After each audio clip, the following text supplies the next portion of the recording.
Okay, so we are here at two properties. We are looking at 150 Golden Eagle and 140 Golden Eagle.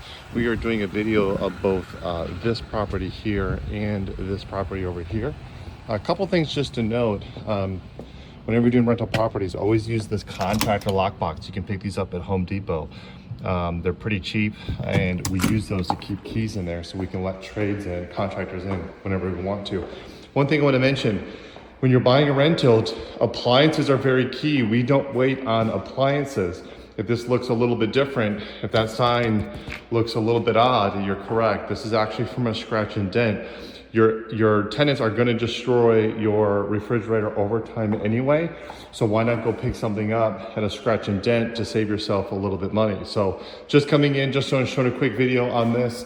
As you can tell, this unit basically looks brand new. There's nothing wrong with it, although it was rejected by some other homeowner. So there's something somewhere that's incorrect with it. We love it. It saved us maybe 30% off of the original value, works just as good, has a nice warranty. So don't buy new appliances if you are doing any kind of rental property.